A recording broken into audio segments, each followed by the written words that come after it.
Hello students, मैं Sandeep Singh welcome करता हूं आपका मैग्नेट ब्रेन्स हिंदी में, जहां पर मिलता है आपको free education from class 7th to 12th। मतलब यहां पे कुछ चैप्टर्स देखने के बाद आपको किसी भी तरीके का कोई सा भी सब्सक्रिप्शन नहीं लेना पड़ता है भाई, क्योंकि हम आपके लिए लेकर आते हैं क्वालिटी कंटेंट एक्सपीरियंस टीचर्स के साथ, वो भी फ्री ऑफ कॉस्ट। तो जैसा कि हम मिला करते हैं हमारे फिजिक्स सब्जेक्ट के साथ, और हम साथ मिलकर के डिस्कस कर रहे हैं हमारे चैप्टर नंबर 3 सरल रेखा में गति को, जहां पे हम ये सीख रहे हैं, समझ रहे हैं कि अगर कोई एक ऑब्जेक्ट किसी एक पर्टिकुलर डायरेक्शन में चल रहा होगा तो कौन कौन से ऐसे टर्म्स हैं जो इसके अंदर हमें स्टडी करनी होगी।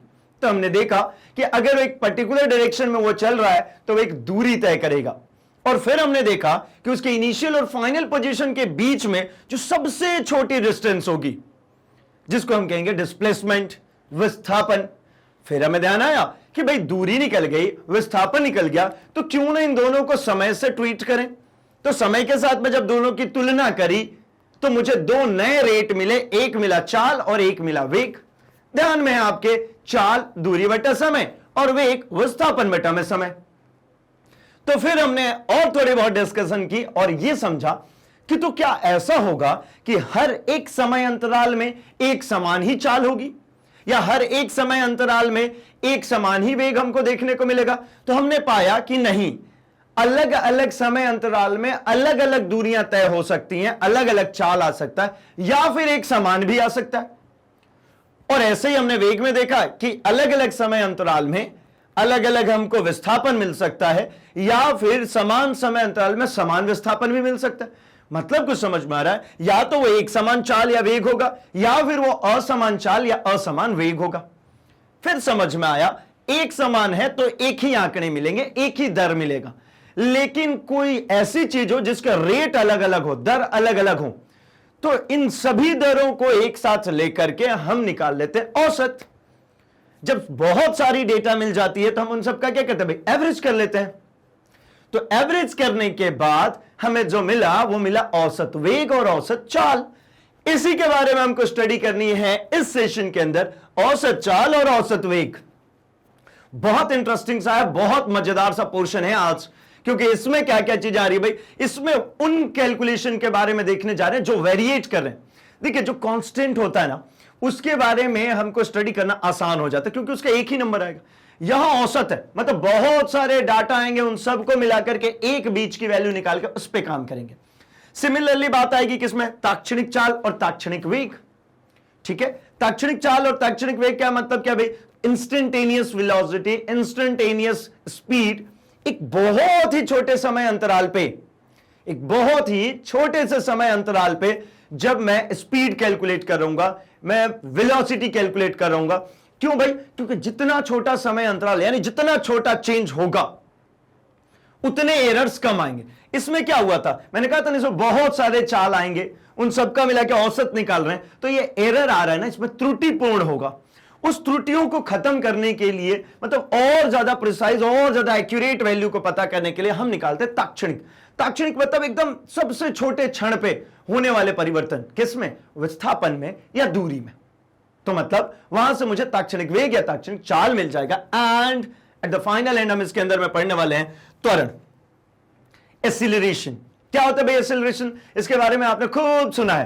क्यों, गाड़ी में ऐसा करके ये एक्सीलरेट किया, गाड़ी तेज चलने लगी, एक्सीलरेट कम कर दिया एक्सीलरेशन उसका, तो गाड़ी धीमे हो गई। तो एक्सीलरेशन है क्या, ये त्वरण है क्या?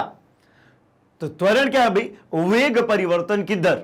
आप ऐसा गाड़ी में जो एक्सीलरेटर होता है उसको ऐसा टर्न करने पे क्या होता है भाई, तो गाड़ी तेज चलने शुरू हो जाती है, और ऐसा कम करने पे गाड़ी धीमे हो जाती है। मतलब क्या हुआ, सिंपल, आपने वेलोसिटी को चेंज किया, उसके वेग को परिवर्तित किया। तो ये सब कुछ हम डिस्कस करने वाले हैं इस सेशन में। अब तक आपको समझ में आ चुका है कि कैसे टॉपिक्स पिछले वाले पॉइंट से कोरिलेट करते हैं और इनमें कैसे आगे बढ़ा जाएगा। हमने डिस्कस किया था कि भाई हम एक धागे का एक सिरा पकड़ेंगे और दूसरे सिरे तक पहुंचेंगे। कैसे, सारे नोट्स को पकड़ते हुए। तो ये नोट्स कैसे पकड़ते हैं समझ में आई होगी। आपने अलाइन करना सीख लिया कि चीजें कैसे जोड़ी जाती है एक दूसरे से, सब इंटरकनेक्टेड है। ठीक है ना, इंडिविजुअल नहीं है भाई, कुछ सब इंटरकनेक्टेड है। तो आइए शुरू करते हैं। हम सबसे पहले औसत चाल और औसत वेग की बात कर लेते हैं। तो देखिए भाई, हमारे पास दो टर्म्स जिसके ऊपर वेग और चाल बेस्ड है, वेग विस्थापन पे और चाल दूरी पर। तो हमने ऐसा समझा हुआ है एक पॉइंट कि भैया अगर कोई व्यक्ति, एक पॉइंट ये है ए, यहां से चला और ये पॉइंट बी पर पहुंच गया, तो ये पूरा कर्व ऐसा जो चल करके गया है, ये उसकी दूरी है, ये उसकी दूरी है। और ये जो लाइंस है, ये जो यहां पे लाइन मिलेगा इसको, ये जो लाइन मिलेगा, ये लाइन इसकी क्या हो जाएगी भाई, ये विस्थापन होगी। विस्थापन के लिए हमने बात करी थी कि भाई क्या होता है, शॉर्टेस्ट डिस्टेंस, सबसे न्यूनतम दूरी किसी दो बिंदु के बीच। तो न्यूनतम दूरी दो बिंदुओं के बीच होती क्या है भैया, तो स्ट्रेट लाइन, सरल रेखा, ये रही ना सरल रेखा, ये विस्थापन है, और ये कर्व जो है ये दूरी है। ठीक है, तो क्या समझे, एक ये कंडीशन जिसमें आपको दिख रहा है कि दूरी जो है ये बड़ी है किसके, विस्थापन के। एक और मात्र केस में बना सकता हूं, वो ये है कि ए से चले और आप ये बी पॉइंट पे पहुंच गए। मतलब अगर मैं फर्स्ट केस में बोलूं तो भैया यहां पे जो फर्स्ट केस है, ये जो हमारा फर्स्ट केस है, इस फर्स्ट केस में ए से बी जाने का तरीका ये रहा अर्धवृत्ताकार, और ये सेकंड केस है जिसमें ए से बी कहां जा रहे हैं, सरल रेखा पे। तो एक बात बताइए, दो बिंदुओं के बीच की दूरी जो होती है न्यूनतम, वो सरल रेखा होती है। यानी यहां पर ये ए बी ही यहां पर कौन है, दूरी भी, और यही जो है यही विस्थापन भी। इस अवस्था में क्या कह सकता हूं मैं, तो मैं ये कह सकता हूं कि दूरी बराबर है किसके, विस्थापन के। दूरी बराबर है किसके, विस्थापन के। यानी दूरी और विस्थापन दोनों बराबर होंगे। फर्स्ट वाले हम बात करें तो दूरी बड़ी है किससे, विस्थापन से। क्या दोनों को कंबाइन ऐसा नहीं लिख सकता हूं मैं कि दूरी या तो बड़ा होगा या फिर बराबर। ये जो होता है ये ग्रेटर देन इक्वल्स का साइन है, ये ग्रेटर मतलब बड़ा भी है या फिर एक कंडीशन बराबर भी है किसके, विस्थापन के। अब विस्थापन क्या होता है भाई, तो अपन ने बात करी, विस्थापन जो होता है यह हमारी शॉर्टेस्ट डिस्टेंस होती है। ठीक है ना, विस्थापन क्या होती है, शॉर्टेस्ट डिस्टेंस, न्यूनतम दूरी किसके, फाइनल और इनिशियल पोजीशन के बीच में। तो यहां पर दूरी और विस्थापन दोनों बराबर कब होते हैं, जब वो स्ट्रेट लाइन में चले, सीधी रेखा में ही चला। जब भैया आपने दिशा कुछ बदल दी तब जाकर के दूरी बड़ी और विस्थापन छोटा हो रहा है। लेकिन जब दूरी मतलब डायरेक्शन सेम रखा तो कोई फर्क नहीं पड़ता दूरी और विस्थापन में। अतः मैं ऐसा कह सकता हूं कि दूरी बड़ा है या फिर बराबर है किससे, विस्थापन से। तो मैंने विस्थापन में एक चीज इंट्रोड्यूस किया, क्या भाई, मैंने यहां मॉड्यूलस लगा दिया। ये मॉड्यूलस का क्या मतलब होता है, तो इस मॉड्यूलस का मतलब होता है, ये दोनों तरफ जो लाइनें बनाई है, इस मॉड्यूलस का मतलब होता है मैग्नीट्यूड, नंबर। यहां से यहां तक जो दूरी और विस्थापन है, इसका जो संख्यात्मक मान है ये बराबर होगा। डायरेक्शन उल्टा हो सकता है, विस्थापन में डायरेक्शन इंपॉर्टेंट होता है, हमें ज्ञात है कि विस्थापन जो है एक वेक्टर क्वांटिटी है और इसमें हमको डायरेक्शन इंपॉर्टेंट होती है, इसीलिए मैंने मॉड लगा दिया। मॉड लगाने का मतलब इसमें से जो नंबर निकलेगा वो हमेशा ही सिर्फ और सिर्फ नंबर्स के फॉर्म में निकलेगा, उसका साइन रिमूव हो जाएगा, उसकी चिन्ह हटा दी जाएगी, उसमें से दिशा हटा दिया जाएगा। तो जब दिशा हटा दिए तो दूरी और विस्थापन में क्या अंतर रह गया, विस्थापन भी दूरी है लेकिन कौन सी, न्यूनतम दूरी। ठीक है, और ये एकल दिशा में होती है, बस इतना ही अंतर है। दूरी से विस्थापन अलग कैसी है कि भैया विस्थापन न्यूनतम दूरी और एकल दिशा मतलब सिंगल डायरेक्शन में, डायरेक्शन बदलेंगे वहां चिन्ह आ जाएगा। इसीलिए अब दूरी बटा समय को क्या कहते हैं भाई, इसको कहते हैं चाल, और विस्थापन बटा समय को कहते हैं हम वेग। तो मुझे इतनी सी बात समझ में आती है कि भाई वेग अगर इसको भी मॉड्यूलस में कर दूं तो या तो चाल इसके बराबर होगा या फिर बड़ा होगा। कब भाई, जब दूरी बढ़ा तो चाल बढ़ा, जब दूरी और विस्थापन दोनों बराबर तो भैया चाल और वेग दोनों बराबर। ठीक है ना, यहां पे भी मैं मॉड्यूलस लगा ही देता हूं। ठीक है, ये दोनों बराबर कब होंगे, जब इसके साइंस रिमूव कर देंगे, मतलब जो चिन्ह है वो हटा देंगे तभी। तो मतलब समझ में आता है कि दूरी अगर बड़ा है या बराबर है विस्थापन से, तो मैं ऐसा कह सकता हूं कि जो औसत चाल है, ठीक है, वो बराबर होगा या बड़ा होगा किससे, औसत वेग से। तो अब थोड़ी सी बात कर ले क्या औसत वेग की, और साथ ही साथ मैं यहां पे बात कर लेता हूं। औसत वेग की थोड़ी सी बात। औसत वेग और औसत चाल की जब हम बात करेंगे तो देखिए, औसत चाल, औसत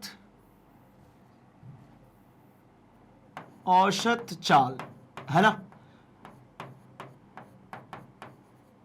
औसत चाल बराबर क्या होता है भाई? तो औसत चाल का फॉर्मूला होता है कुल दूरी, कुल तय की गई दूरी बटा में कुल समय। ठीक है, कुल दूरी बटा में कुल समय। किंतु जब हम बात करते हैं औसत वेग की, तो यह होता है हमारा x2 माइनस x1 अपॉन में t2 माइनस t1। ठीक है, या इसी चीज को हम लिख सकते थे, इसी चीज को हम लिख सकते थे कैसा भाई? तो डेल एक्स वेक्टर अपॉन में डेल टी। ठीक है, कैसा लिखते थे? डेल एक्स वेक्टर अपॉन में डेल टी। दोनों में क्या डिफरेंस है? यहां पर भी यही चीज है। अगर हम टोटल की बात करें, कुल दूरी, जितनी भी दूरी तय करके आए वो सब रख दीजिए, और यहां पर अगर बात करेंगे तो कुल दूरी नहीं, इसको चाहिए क्या? Final minus initial position upon में final time minus initial time. क्योंकि वेग जो है, जो विस्थापन जो है, ये पूरी पथ पर निर्भर नहीं करता, ये पूरे पथ पर निर्भर करता है, इसीलिए कुल दूरी है। ठीक है ना? तो इसलिए आप कह सकते हो कि औसत चाल, क्योंकि चाल में क्या आता है भैया? दूरी, और दूरी क्या है? या तो बड़ा है या फिर बराबर है विस्थापन के। तो ये या तो बड़ा हो गया विस्थापन हो गया किसका? औसत वेग के। ठीक है, मतलब विस्थापन की भांति औसत वेग भी एक सदिश राशि है, इसमें परिमाण व दिशा दोनों होते हैं। ठीक है ना? वेग भी, औसत वेग भी क्या है भाई? ये भी सदिश राशि हो गई। क्यों सदिश हो गया? क्योंकि इसमें भी परिमाण और दिशा दोनों होगा। कारण है ना, एक सिंपल सी बात समझिए, वेग डिपेंडेंट है भैया विस्थापन पे, तो जो विस्थापन का गुण होगा वो वेग तो रखेगा ही ना। मैंने एक कुछ बनाया है खाने के लिए, उसमें मैंने स्वीट्स मतलब मीठा डाला हुआ है, मैंने शक्कर डाली है, तो भैया शक्कर का जो टेस्ट होगा वो फाइनली मिठाई जैसी आएगी। तो जो मैंने रेसिपी खाई, जो मतलब रेसिपी क्यों खाएंगे हम, जो बना है वो खाएंगे, तो भैया जब हम खा रहे होंगे तो उसमें मीठापन तो आएगा ना। नमक डाला होगा तो नमकीन तो लगेगा ना, मिर्च डालेंगे तो तीखा लगेगा भाई। तो मैंने विस्थापन डाला है और विस्थापन सदिश है, तो वेग भी तो सदिश होगा। चलिए आगे बढ़ता हूं मैं।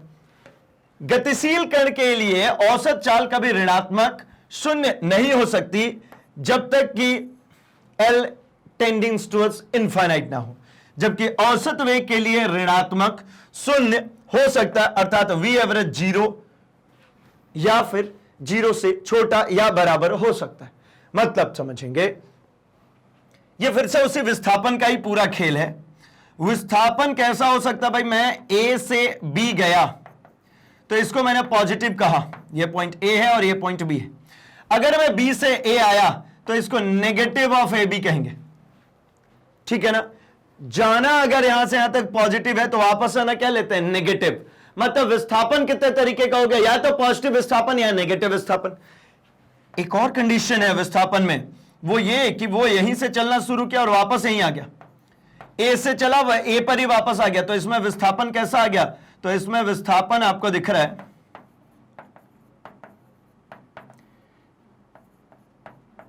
इसमें है हमारा विस्थापन शून्य। कैसा विस्थापन आ गया भाई? शून्य विस्थापन, क्योंकि जहां से चले थे वहीं वापस आ गया।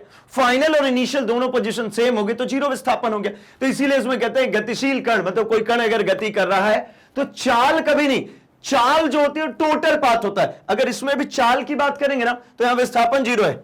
अगर यहां पे दूरी की बात करेंगे तो दूरी कितनी होगी? तो दूरी हो जाएगी 2πr। इसको मान लीजिए पूरा सर्कुलर है, ये कितना है भाई? इसकी r रेडियस है, तो ये पूरा घूमेगा तो कितना घूमेगा? 2πr, इसकी परिधि के बराबर दूरी हो जाएगी। तो दूरी 0 नहीं हो सकती, अर्थात दूरी हमेशा ही कैसा होगा भाई? हमेशा ही वो पॉजिटिव होगा। लेकिन जब हम बात करेंगे वेग की, जो निर्भर करता है विस्थापन में, तो विस्थापन 0 तो वेग 0, विस्थापन नेगेटिव तो वेग नेगेटिव, विस्थापन पॉजिटिव तो वेग पॉजिटिव। ठीक है, चलिए आगे बढ़ जाया जाए और अब डिस्कस करते हैं इसके लिए थर्ड पॉइंट। यदि गतिशील कण अपनी प्रारंभिक स्थिति में पुनः वापस आ जाता है तब V एवरेज कैसी होगी? 0, जो हमने अभी बात करी। क्या भाई? ये इसी ए बिंदु से चला था और वापस इसी ए बिंदु पर आ गया, तो कितना हो गया इसका विस्थापन? 0। ठीक है ना? तो अगर विस्थापन 0 तो वेग 0। ठीक, कैसे हो रहा है देखिए। वेग, औसत वेग की बात करूं मैं, औसत वेग, तो हमने क्या लिखा था भाई? Del x upon del t, और इसमें भी वेक्टर। अगर मुझे यहां पर मिल गया कि भाई x2 माइनस x1 इनकी वैल्यू कितनी होगी? 0। ठीक है ना? तो अपॉन में डेल टी की वैल्यू अगर मैं t2 माइनस t1 लिखूं तो 0 अपॉन t2 माइनस t1 बराबर क्या मिलेगा? 0 ही तो मिलेगा। यानी वेग, एवरेज वेग है ना, v एवरेज, ये कितना गया? ये 0 आ गया। तो इसीलिए यहां पर क्या लिखते हैं भाई? यदि गतिशील कण अपने प्रारंभिक स्थिति में वापस आ जाए तो v एवरेज 0 हो जाता है, परंतु डेल एस ग्रेटर देन 0 हो तो v एवरेज 0 से बड़ा होगा। मतलब यहां पे इसको डेल x कर देता हूं मैं, ये x। ठीक है ना? अगर विस्थापन जो है 0 से बड़ा है तो हमारा v एवरेज हमेशा पॉजिटिव आएगा। यहां पर x2 बड़ा है x1 से, तो ये रिजल्ट हमेशा कैसा आएगा? x2 माइनस x1 का।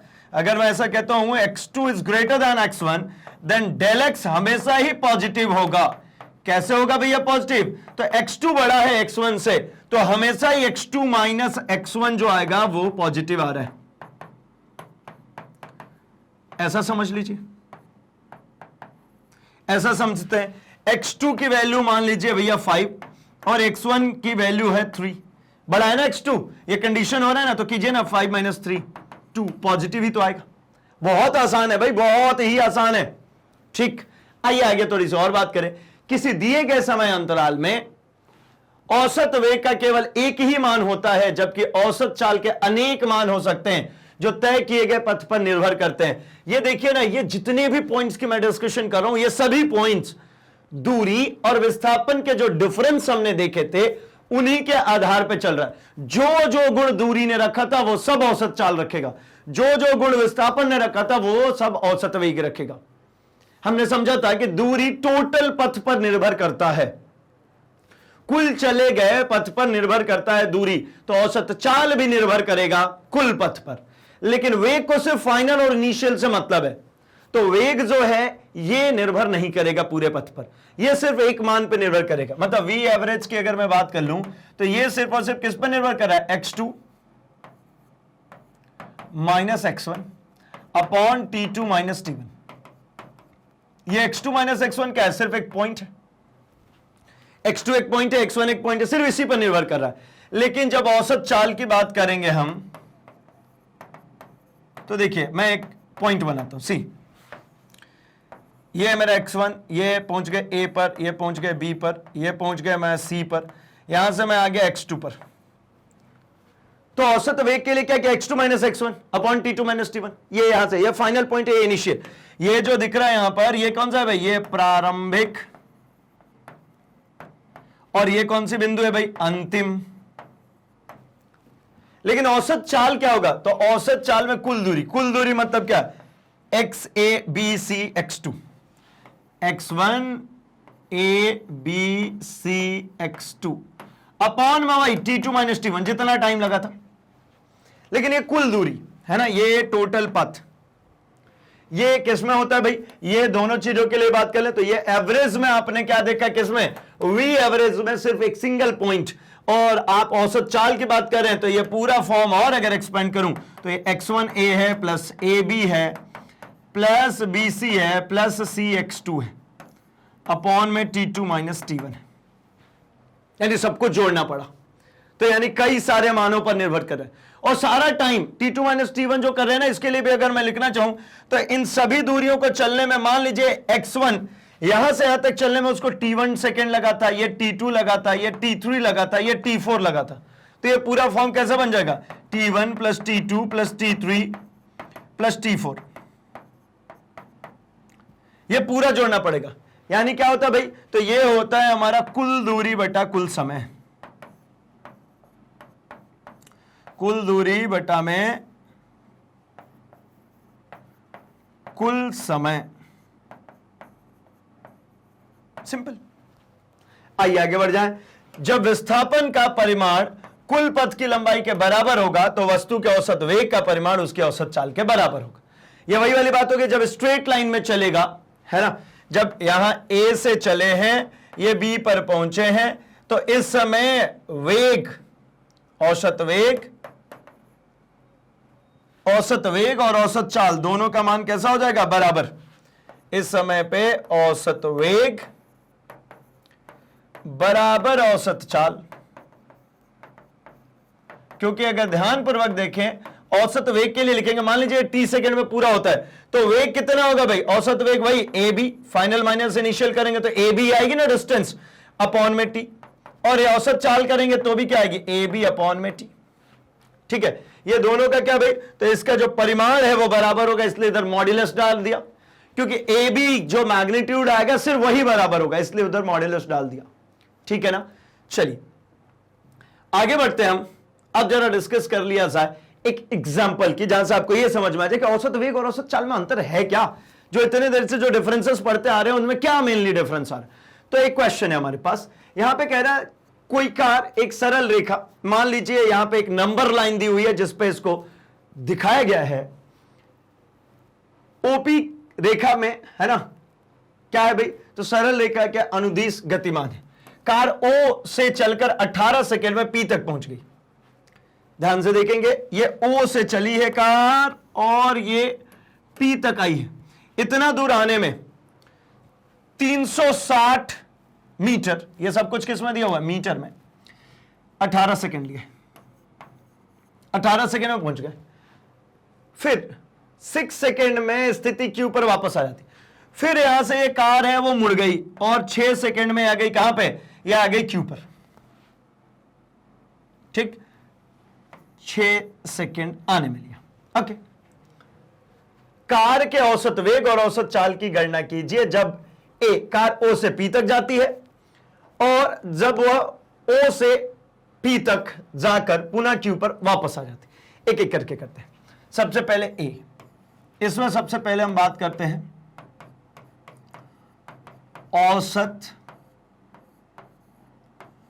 औसत चाल की।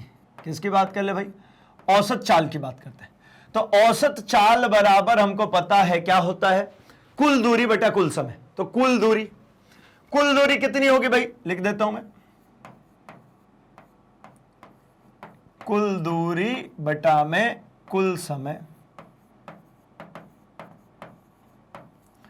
अब यहां से देख करके आप अगर बता पाए तो देखिए भैया क्या है, यहां से चले हैं ओ से, कुल दूरी कितनी है? 0 से 360, क्या लिखते थे? x2 माइनस x1 लिखिए ना, 360। कुल दूरी ऐसे निकालूंगा इसमें भी, 360 माइनस 0 अपॉन में t2 माइनस t1। तो अब यहां पे सीधा 18 सेकंड दे दिया। किसका मान है? ये t2 माइनस t1 का। कितना? 18 सेकंड। ये 18 सेकंड अल्टीमेटली किसका टाइम है? डेल टी का लगा हुआ समय। हो गया भाई, कितना हो गया ये? 360 बटा में 18, 18 से 2 बार में 36, 20, मतलब ये आ गया 20 मीटर पर सेकंड। औसत चाल कितना आ गया? औसत चाल आ गया 20 मीटर पर सेकंड। अब इसी में औसत वेग, तो औसत वेग के लिए हमने देखा था x2 minus x1 upon t2 minus t1, यही ना? तो वही काम कीजिए भाई, क्या बनेगा आपको फिर से? तो 360 माइनस 0 बटा में t2 माइनस t1 18 दिया हुआ है, मतलब कितना है? 20 मीटर पर सेकंड। मतलब औसत चाल और औसत वेग ये दोनों ही आप देखिए सेम आ गई। औसत चाल बराबर औसत वेग।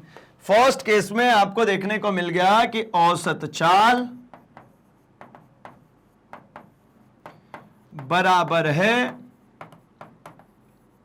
औसत वेग के। क्यों बराबर हुआ? क्योंकि ये स्ट्रेट लाइन में चला था, सीधी रेखा में चला था। ठीक है, अब देखिए, अब हम बात करते हैं यहां पर बी। यहां पे सबसे पहले निकालता हूं मैं औसत चाल। तो औसत चाल कहता भैया कुल दूरी बटा कुल समय। अब फॉर्मूला नहीं लिख रहा, कुल दूरी बटा कुल समय। कुल दूरी बताइए, इसमें कह रहे हैं कि जब ओ से पी तक जाकर क्यू पर वापस आ जाए।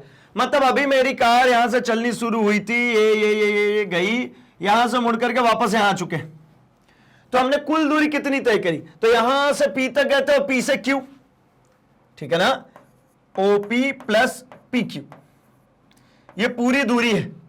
और समय कितना लगा, कुल समय, तो जाने में कितना लगा था भाई, 18 सेकेंड। ठीक है, तो इसको लिख लेता हूं, T1 सेकेंड जाने में और T2 सेकेंड आने में। फाइनली कितना हो गया भाई, तो OP प्लस PQ, OP की वैल्यू कितनी, OP 360,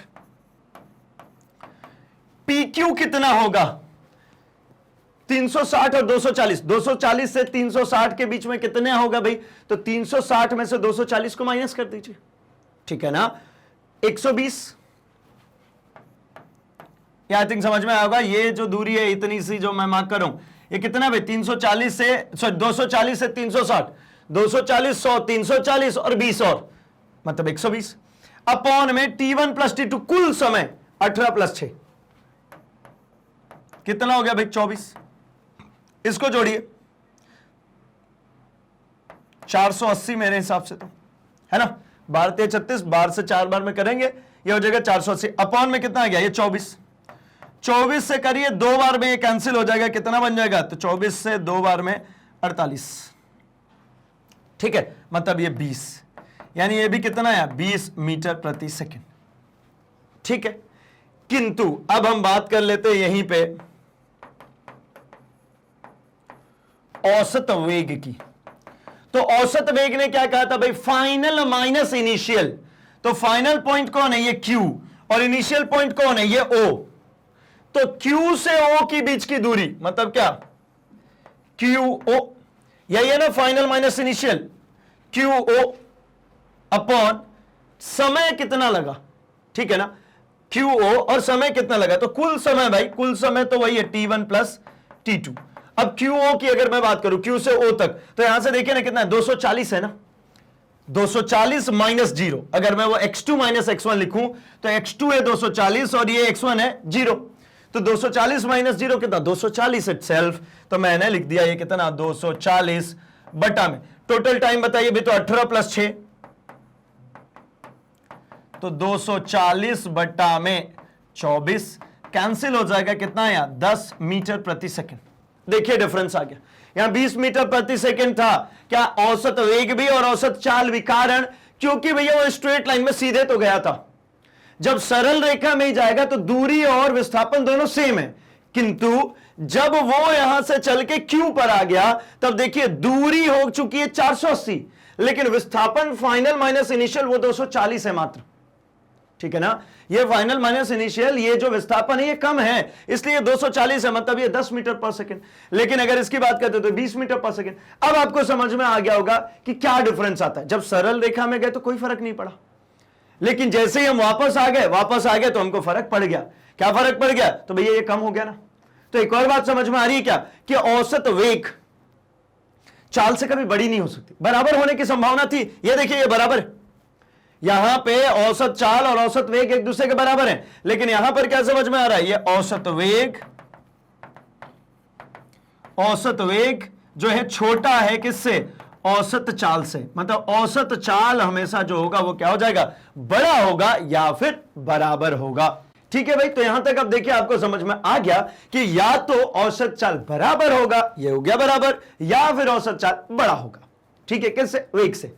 चलिए, तो आपको ये डिफरेंशिएशन समझ में आ चुका है, ये डिफरेंशिएट कर चुके हैं। अब एक बात कर लेते हैं ना, जो ताक्षणिक वेग और ताक्षणिक चाल था वो भी हमें सेम टू सेम दिख रहा था, उनमें क्या अंतर है, मतलब instantaneous velocity and instantaneous speed के बारे में जरा बात कर लीजिए, क्या होते हैं। तो ताक्षणिक चाल तथा ताक्षणिक वेग में अगर हम तुलना करें तो उसके पहले हम थोड़ा सा समझ लेते हैं ताक्षणिक वेग और ताक्षणिक चाल है क्या, ठीक है ना, क्योंकि हमने इसके पिछले वाले सेशन में इसको कवर किया था, अब हम उसके डिफरेंशिएट करने की बारी है, तो एक बार याद दिला देता हूं मैं।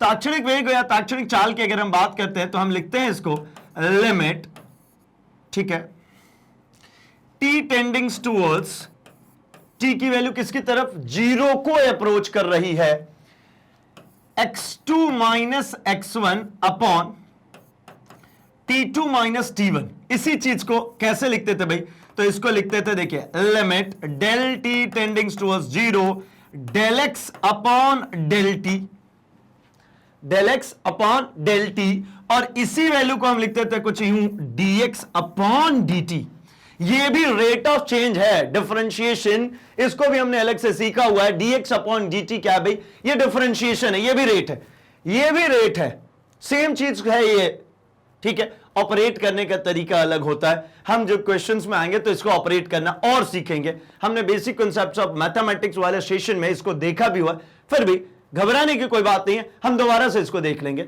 Don't worry. अभी के लिए बस इतना समझ के चलिए कि ये अगर लिखा हुआ है ऐसा ही सेम, और अगर कहीं पे ये आ गया,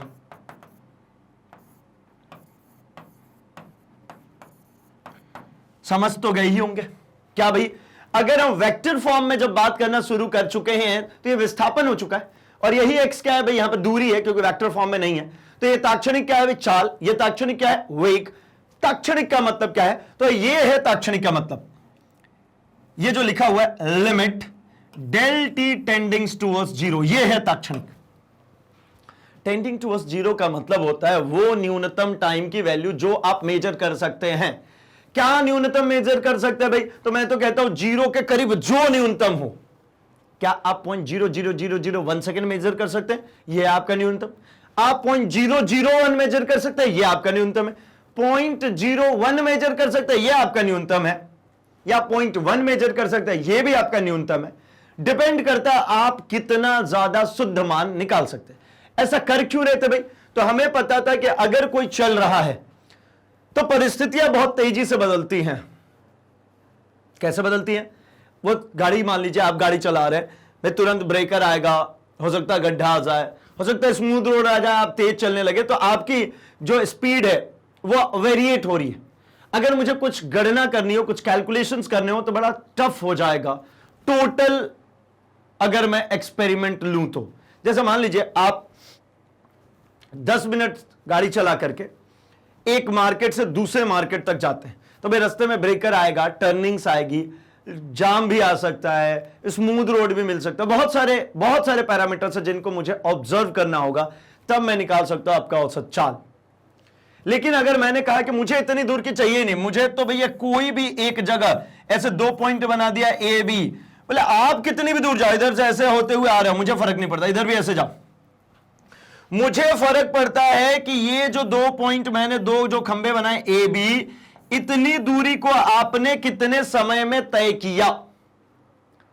तो इतनी दूरी जिस रेट से आप जा रहे हो उसी रेट से मैं मान लूंगा कि पीछे आए थे, उसी रेट से आप आगे जा रहे हो।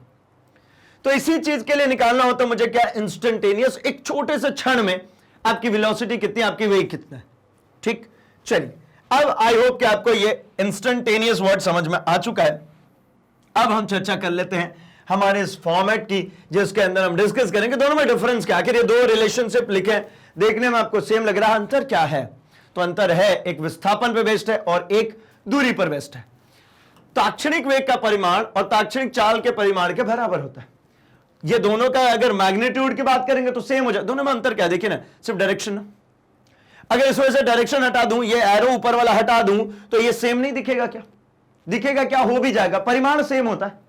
क्योंकि इंस्टेंटेनियस वेलोसिटी की जब मैंने बात करी थी तो ये 2 पॉइंट जो मैंने बनाए थे ए बी, इसमें तो भैया वो एक सीधी रेखा में यहीं से यहीं तक जा रहा है ना, तो दूरी और विस्थापन यहां सेम होगा। मतलब instantaneous velocity and instantaneous speed दोनों सेम होंगे, लेकिन सिर्फ मैग्नीट्यूड, भैया नंबर, चिन्ह बदल सकता है।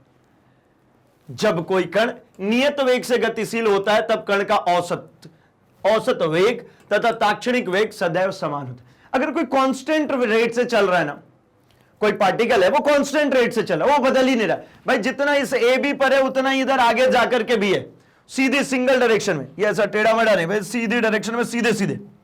तो औसत वेग और इंस्टेंटेनियस दोनों सेम होगा। क्यों भैया? क्योंकि ये दर है ना, छोटा समय तो छोटी दूरी, ज्यादा समय तो ज्यादा दूरी, डिवाइड करके तो सेम आएगा। सी 4/2 लिखूं, आंसर विल बी 2, या 8/4 लिखूं, आंसर विल बी 2, 32/16 लिखूं तब भी आंसर। मतलब क्या समझ में आ रहा है? ज्यादा दूरी ज्यादा समय ज्यादा दूरी, ज्यादा समय ज्यादा दूरी, और ज्यादा समय और ज्यादा दूरी, लेकिन रेट देखिए 2 ठीक है ना। तो अगर वो सीधी सीधी रेखा में ही चले जा रहा है तो उसका इंस्टेंटेनियस वेलोसिटी, या फिर अगर हम उसकी बात कर ले औसत, वो दोनों ही बराबर हो जाएंगे। ताक्षणिक वेग सदैव कण के द्वारा तय किए गए पथ के स्पर्श रेखीय दिशा में होता है। जो ताक्षणिक वेग है कण द्वारा तय किए गए पथ के स्पर्श रेखीय दिशा से तात्पर्य है कि अगर मान लीजिए कहीं पे ऐसा मोशन चल रहा तो यहां पे वेलोसिटी हमेशा इसी डायरेक्शन में होगी।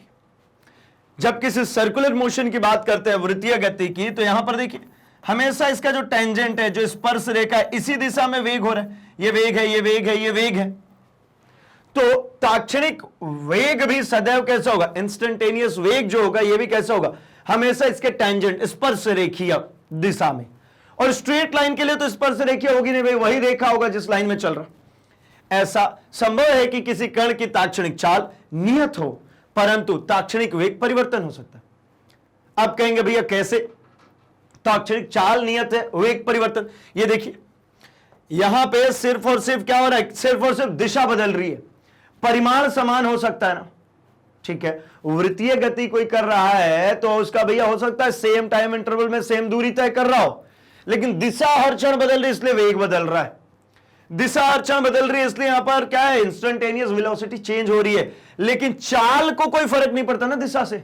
ऐसा समझिए, ये 1/4 चला 3 सेकंड में, ये अगला 1/4 चला 3 सेकंड में, ये 1/4 जो चला ये भी 3 सेकंड में, ये अगला 1/4 चला ये भी 3 सेकंड में। तो ये 3-3 सेकंड में चल रहा, मतलब चाल तो सेम हो गई, लेकिन क्या वेग सेम है? तो भाई वृत्तीय गति करते हुए पिंड की वेग सेम हो ही नहीं सकती। क्यों? क्योंकि दिशा हर क्षण बदलता है, तभी वो वृत्तीय गति कर रहा है। ठीक है, ये ध्यान रखिएगा भाई, वृत्तीय गति करते हुए किसी पिंड की दिशा सदैव बदलती रहती है, और दिशा बदलेगा तो वेग बदल रहा है। ठीक, उदाहरण किसी कण की एक समान वृत्तीय गति, जिसकी हम चर्चा कर रहे थे। आगे बात कर ली जाए अगर, तो हम एक क्वेश्चन लेते हैं जहां से हम डिस्कस करते हैं कि एक्स अक्ष के अनुदिश किसी गतिमान वस्तु की स्थिति निम्नलिखित सूत्र से व्यक्त की जाती है। क्या है भाई? तो x equals to a plus B T square, x equals to a plus B T square. ठीक है, अब कुछ चीजें दी गई हैं, a की वैल्यू दे दी, b की वैल्यू दे दी, तथा समय t सेकेंड में व्यक्त किया गया है, मतलब t इक्वल्स टू 0 सेकेंड और एक t equals to 2 second.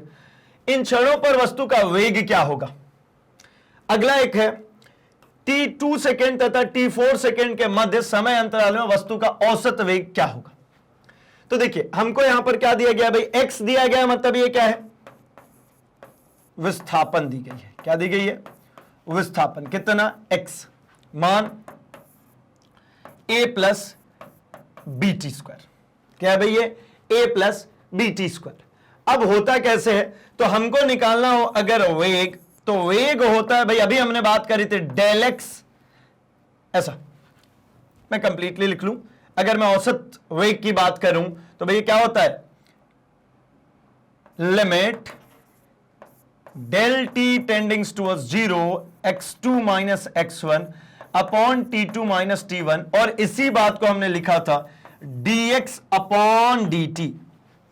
x को डिफरेंशिएट करना है विद रिस्पेक्ट टू टाइम, विस्थापन को हमको डिफरेंशिएट करना है समय के रिस्पेक्ट में, क्योंकि ये देखिए विस्थापन बटा समय, लेकिन ये dx मतलब क्या, एक छोटा सा विस्थापन, dt मतलब क्या, एक छोटा सा टाइम।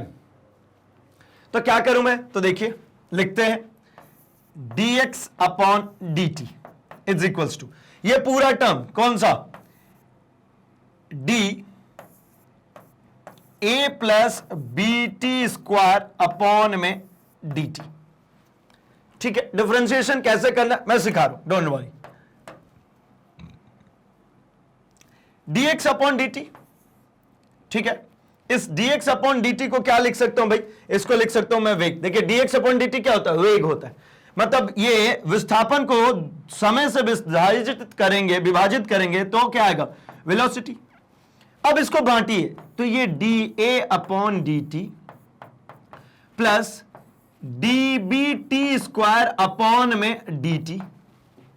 अगली लाइन में और मैं इसको आपको सिखाऊं तो ये देखिए भाई, v को यहीं रखिए, ये da अपॉन dt, da क्या है, ये देखिए कांस्टेंट है, और कांस्टेंट टर्म का डिफरेंशिएशन हमेशा 0 होता है। कैसे? तो चलिए हम जरा सीखते हैं। Differentiation of x to the power upon dx, अगर ऐसा कहीं दिया हो तो इसका मतलब होता है डिफरेंशिएशन का कि n को नीचे उतारिए और x की पावर में n में से एक माइनस कर दीजिए। मतलब अगर कहीं पे लिखा हो dx की पावर 2 अपॉन dx, तो इसका मतलब होता है 2x की power 2 minus 1, that is 2x की पावर 1। 1 लिखूं या नहीं लिखूं चलेगा। अच्छा, अगर कहीं पे dx की पावर 3 अपॉन dx लिखा हो, इसका मतलब क्या हो गया भाई, तो ये पावर 3 नीचे उतर गई, x की पावर कितनी हो जाएगी 3 माइनस 1, मतलब 3x स्क्वायर। क्या समझ में आ रहा है भाई, पावर नीचे उतारी है और पावर को 1 से कम कर दीजिए, पावर नीचे उतारा और पावर को 1 से कम कर दिया, ठीक है। लेकिन अगर कहीं पे ऐसा हो dx की पावर -4, क्या काम करता हूं dx की पावर -1 के लिए निकाल देता हूं अपॉन dx। अब क्या करिएगा, तो पावर नीचे उतारिए, -1 ऊपर आ गया, नीचे आ गया, और ऊपर क्या हो जाएगा -1 1 से कम करना है, पहले से वो -1 था, तो ये कितना हो जाएगा -1 इंटू एक्स की पावर -2। फाइनली इसको लिखेंगे तो -1 अपॉन एक्स स्क्वायर लिख सकते हैं क्या। ये -2 है ना, बट्टे में जाएगा तो +2 हो जाएगा, ये माइनस बाहर वाला यहीं के ही है, तो -1 अपॉन एक्स स्क्वायर, ठीक है। चलिए, ये होता है हमारा डिफरेंशिएशन, जहां पर हम क्या कर रहे हैं भाई, तो हम किसी चीज का परिवर्तन देख रहे हैं, किसका, जो यहां लिखा होता है, ये इसकी डेफिनेशन कहलाती है, इसी का परिवर्तन करना है। जैसे यहां पे किसमें परिवर्तन करना है भाई, तो समय के रिस्पेक्ट में करना है चेंज, dt के रिस्पेक्ट में करना है चेंज, ठीक है ना। चलिए, मैं हटा रहा हूं इसको। अगर इसमें थोड़ी सी भी दिक्कत हो तो हमने अपने बेसिक कॉन्सेप्ट्स ऑफ मैथमेटिक्स वाले पोर्शन में इसको डिस्क्रिप्टिवली पूरा देखा हुआ है। अभी भी मैंने आपको यहां एक्सप्लेन कर दिया, तो आपको ऐसी दिक्कत आनी नहीं चाहिए एज सच, लेकिन अगर और प्रैक्टिस करनी है तो वहां जा सकते हैं आप। आइए हम यहां पे बात करें dA अपॉन dt, तो dA अपॉन dt हमेशा ही कैसा होगा, तो इसके लिए भी मैं करा दूं, d कोई कांस्टेंट है, मान लीजिए 2 अपॉन dt। कांस्टेंट मतलब क्या, एक संख्या। अच्छा, यहां संख्या है, अपॉन में क्या लिखा भाई t, यहां t है क्या, नहीं है। जब यहां t नहीं है तो कैसे करूं मैं बदलाव, बदलाव किस में करना है भाई, तो बदलाव करना है इस टाइम में, ऊपर है ही नहीं, कैसे बदल दूंगा। मतलब ऐसा समझिए, एक कमरे के अंदर बहुत सारे फ्रूट्स रखे, ठीक है ना, बहुत सारे टोकरी में फ्रूट्स रखे, इधर बनाना, इधर ऑरेंज, इधर में मैंगोस, इधर में पाइनएप्पल। अब क्या हुआ, आपको इंचार्ज बनाया गया इस कमरे का, आप बढ़िया यहां पे कुर्सी लगा करके बैठे हो, है ना, इसके इंचार्ज हैं। अब कोई आया और उसने कहा कि भैया हमको एप्पल दे दो, तो आप सक्षम हैं क्या एप्पल देने में, बिल्कुल नहीं। क्यों, क्योंकि आपके पास एप्पल है ही नहीं ना स्टोर में। आप किस में बदलाव करने में सक्षम है भाई, अगर कोई आया, इसको मना कर दिया, अगर आया कोई कहा भैया बनाना दे दो, तो हम बनाना दे देंगे। किस में से देंगे, तो सिर्फ इस टोकरी में से छेड़ेंगे, इसी टोकरी में कम ज्यादा होगा, ना तो ऑरेंज में कुछ हुआ, ना मैंगो में, ना पाइनएप्पल में, ठीक है ना। अगर कोई आया अगला, वो कहता ऑरेंज दे दो, तो सिर्फ ऑरेंज में चेंज होगा, बाकी किसी में नहीं ना, सिर्फ और सिर्फ किस में, ऑरेंज में चेंज होगा, बाकी किसी में नहीं। तो चलिए इन दोनों बातों के लिए हम थोड़ी थोड़ी सी एग्जाम्पल्स कवर कर लेते हैं, जिससे समझ में आ जाएगा कि भाई यहां टी लिखा, ऊपर टी है नहीं, तो मैं कैसे करूंगा, कुछ नहीं कर सकता, दे ही नहीं सकता हूं ना, क्योंकि मेरे पास है ही नहीं टी। तो मैंने ऐसा कहा कि d2 इंटू 1 अपॉन टी। आप कहेंगे 2 इंटू 1 क्यों कर दिया भाई, तो मैंने क्यों किया, आइए अगली लाइन में देखता हूं। d2 अपॉन dt, यहां पे इस 1 को ऐसा समझ सकते हैं, t की पावर 0 मतलब 1, किसी की भी पावर में 0 होने का मतलब वो कितना होता है, 1 होता है भाई। तो t की पावर 0 मतलब 1, तो इस 1 की जगह पे, इस 1 की जगह पे यहां पर क्या लिख लूं, तो यहां पर लिख लेता हूं t की पावर 0। अब आप देखिए, अब हो गया ना t की पावर 0, आ गया ना एक t उसमें, ठीक है, क्या गया, यहां पर एक t आ गया, ठीक है। अब मैं बदलाव कर सकता हूं, तो कैसे, मैंने अभी क्या बोला भाई, कि जो होगा उसमें बदलाव होगा, बाकी में नहीं। आपसे बनाना मांगा था, बनाना में चेंज होगा, ऑरेंज में नहीं। तो ये 2 में कोई बदलाव नहीं होगा, ये कांस्टेंट है, तो इसको बाहर लिख लेता हूं, dt की पावर 0 अपॉन dt। जो मैंने कहा था कि भैया यहां नीचे जो होगा वो ऊपर वो फंक्शन होना चाहिए, तभी होगा चेंज, ये हो गया 0। अब करिए, फॉर्मूला क्या कहता है, फॉर्मूला कहता है कि पावर को नीचे उतारो, तो 0 नीचे उतार दो, और पावर को 1 से कम कर दो तो टी 0 - 1 कर दो। आप कुछ भी करिए, गुणा 0 का हो गया इस नंबर में, तो पूरा नंबर कितना हो जाएगा 0। इसीलिए हम लिखते हैं कि डी कांस्टेंट टर्म का अगर डिफरेंशिएशन निकालेंगे तो हमेशा कितना होगा 0। किसी भी कांस्टेंट टर्म में अगर डिफरेंशिएशन निकालेंगे तो हमेशा उस कांस्टेंट का डिफरेंशिएशन 0 होता है। ये कांस्टेंट आया था, इसका डिफरेंशिएशन कितना मिला 0।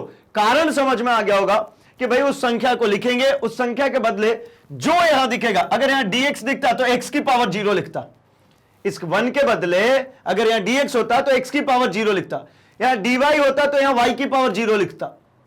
ठीक है ना, इसी का फंक्शन बनाना है जो ये नीचे दिख रहा है। t दिख रहा था तो t की पावर 0 कर दिया, अब t की पावर 0 किया तो 0 ये नीचे उतरेगा गुणा में, क्योंकि रूल तो यही कहता है x to the power n का क्या कहता है n x की पावर n - 1, तो n x to the power n - 1, 0 का गुणा हुआ 0 हो गया। चलिए भैया, आपको इतनी सी बात अगर समझ में आ गई है तो हम इसको अब अप्लाई करते हैं और हम इसको सीखते हैं कि भाई किस तरीके से इसको रखेंगे यहां पे। तो यहां पे मुझे v dA/dt, अब बताइए ये क्या हो जाएगा, ये कांस्टेंट टर्म है ना, ये कैसा टर्म है, ये कांस्टेंट टर्म है, ये कांस्टेंट टर्म है, मतलब ये तो 0 हो गया, तो मतलब ये हो गया 0 प्लस b में कोई बदलाव कर पाऊंगा क्या, इस b में कोई बदलाव, तो भैया नहीं, यहां नीचे t लिखा हुआ है तो सिर्फ t में बदलाव होगा, b में कुछ नहीं, तो b को बाहर कर दो, dt²/dt। ठीक है, अब क्या करूं भाई, तो ये मत कर दीजिएगा ये d से d कट गया, t से t कट गया, ना भाई, ये पूरा dt एक टर्म है, ये दोनों मिला करके एक टर्म है, ऐसे कटा नहीं दीजिएगा, ऐसे d से d और t से t कट गया, एक स्क्वायर वाला t बच गया ना, ये b। अब t² के लिए मैंने अभी आपको सिखाया क्या कि भाई पावर नीचे उतारिए और पावर को 1 से कम कीजिए, तो b तो ऐसे ही बाहर है, पावर को नीचे उतारिए तो 2 नीचे उतर गया, फिर क्या लिखना है, तो t की पावर में 2 - 1, तो b इंटू ये कितना हो गया 2t, कितना हो गया b इंटू 2t, मतलब मेरा वेलोसिटी जो निकल के आई है वो कितना आ गया भाई, तो ये आ गई 2bt, कितनी आ गई 2bt। अब जो कह रहे हैं क्वेश्चन में, अब हम उनकी बात करेंगे। क्वेश्चन में कह रहे हैं कि अगर a की वैल्यू 8.5 मीटर हो और b की वैल्यू 2.5 मीटर पर सेकेंड हो, तब तथा जो c मतलब टाइम है ना, t को सेकेंड में व्यक्त किया गया है, तो t 0 सेकेंड तथा t 2 सेकेंड में वेग ज्ञात कीजिए। तो देखिए t यहां पर v = मैं क्या लिख लूं, यहां पर मैं लिख लूंगा 2, b की वैल्यू यहां पर दी हुई 2.5, और ये जो यूनिट दिया है भैया, ये यूनिट जो है ये है हमारी त्वरण की यूनिट। जस्ट अगले टॉपिक में हम घुस रहे हैं त्वरण में ही, ठीक है, तो थोड़ी देर के लिए होल्ड करेंगे बस। 2.5, इसके बाद मुझे दिया है t, तो मैं यहां पर t पहले निकालता हूं किस पे, 0 सेकेंड पे इंटू 0, इसको मैं लिख देता हूं v0। v0 मतलब कहां पे भाई 0 सेकेंड पे, तो 0 सेकेंड पे ये सब कैसा हो गया, v0 is 0 metre per second. अब v की बात करते हैं, ठीक है, ठीक है, ये अल्टीमेटली अगर थोड़ा सा अगर आप देख पाए, अगर पुरानी चीजें याद आ पा रही हो, ठीक है, तो ये जो हमें इक्वेशन देखने को मिल रही है उसमें a और b जो बातें हैं ये दोनों कांस्टेंट है हमारी, ठीक है ना। अगली की बात करता हूं मैं, अब अगला कितने सेकंड पे निकालना भाई, तो 2 सेकंड पे, तो v = 2bt, यही आया ना हमारा फाइनल रिजल्ट। तो 2 b की वैल्यू बताइए, b की वैल्यू है 2.5 और t की वैल्यू टाइम कितना है भाई, तो 2 सेकंड, v2 पे निकाल रहा हूं तो ये 2 सेकंड, ये कितना हो जाएगा 2.5 दूना 5 और 5 दूनी 10, ठीक है ना, ये आ गया 10 मीटर पर सेकंड। आई होप आपको ये बातें समझ में आई है। ये डिफरेंशिएशन वाला टर्म स्पेसिफिकली यहां पर समझना जरूरी था, ये आपको समझ में आया। अगर ये समझ में आया तो ये फाइनल रिजल्ट तो बिल्कुल ही समझ में आया होगा, ठीक है ना। इन दोनों जगहों पर मतलब दोनों छड़ों पर 0 पर 0 था और 2 सेकंड पर 10 मीटर पर सेकंड का वेग था। अब अगला पॉइंट है कि t = 2 सेकंड तथा t = 4 सेकंड के मध्य समय अंतराल में वस्तु का औसत वेग क्या होगा। तो अब चाहे तो इसका स्क्रीनशॉट रख लीजिए, हम करते हैं अगले क्वेश्चन को सॉल्व। तो आपने स्क्रीनशॉट ले लिया होगा। अब हम बात करते हैं हमारे नेक्स्ट क्वेश्चन, जो इसमें दूसरा पोर्शन है उसकी, जहां पर क्या गिवन है भाई, तो टाइम दिया हुआ है 2 सेकंड और एक और टाइम दिया हुआ है 4 सेकंड। इन दोनों टाइम के बीच में जो इसका औसत वेग है उसको कैलकुलेट करना है। तो औसत वेग कैलकुलेट करने के लिए क्या करते हैं भाई, तो औसत वेग जब हमें कैलकुलेट करना होता है तो हमें ज्ञात है कि होता है हमारा औसत वेग बराबर, औसत वेग बराबर क्या होता है भाई, तो ये होता है हमारा x2 minus x1 vector upon t2 minus t1। अब बात इसकी आ रही है कि x2 और x1 कैसे निकले, तो एक दिया गया है टाइम 2 सेकेंड और एक हमको गिवन है टाइम कब भाई, तो एक गिवन है हमको 4 सेकेंड। जब हम इन दोनों की बात करते हैं 2 सेकेंड और 4 सेकेंड की, तो जो हमें वैल्यू दी गई है x equals to a plus B T square, यही है ना, x equals to a plus B T square. तो इस x विस्थापन को निकालना है कब, 2 सेकेंड में। अर्थात ये जो वैल्यू है ये है f ऑफ t, क्या कहते हैं भाई, फंक्शन ऑफ t। ये t के टर्म में एक फंक्शन दी हुई है, मुझे रखना है इस t की जगह पे 2, तो f ऑफ 2 रख दीजिए। t की जगह पे कितना 2, तो यहां पर रखिए a प्लस बी इंटू 2 का स्क्वायर, मतलब a प्लस 4b। 4 सेकेंड पे ऐसे ही करना है, तो f of 4 a plus B 4 का स्क्वायर, मतलब a प्लस 16b, ठीक है ना। अब चलिए अब हम बात कर लेते हैं औसत वेग। अब मुझे ये दो विस्थापन मिल गए, तो मैं अगर x2 की बात करूं तो ये अल्टीमेटली है मेरे पास x4 minus x2 upon t2 minus t1। x4 की अगर बात करूं मतलब f ऑफ 4, मैं इसकी बात करना चाह रहा हूं, ये है मेरा x4, ये है मेरा x2, ठीक है। x4 मतलब कितना है भाई, तो ये आपको दिख रहा है a plus 16th time of b minus x2 की अगर मैं बात करता हूं तो कितना है भाई, तो a plus 4 times of b upon में t2 मतलब 4 माइनस 2। अगेन इसको जब सॉल्व करेंगे तो ये हो जाएगा a से ये a cancel, 16b minus of 4b, 16b minus of 4b upon में 2। अल्टीमेटली कितना निकला भाई, तो 12b अपॉन में 2 से कैंसिल करेंगे 6b। अब b की वैल्यू अगर मैं यहां से देखूं तो देखिए b की वैल्यू कितनी है, 2.5 मीटर पर सेकेंड स्क्वायर। तो मैंने यहां पर b की जगह पे कितना रख दिया भाई, 2.5, ठीक है। 25 से 6 बार में करेंगे 150 मतलब कितना, 15.0 मीटर पर सेकेंड। मतलब मुझे मिल गया v एवरेज जिसकी वैल्यू है 15 मीटर पर सेकेंड। आसान था भाई कैलकुलेशन, ठीक है ना।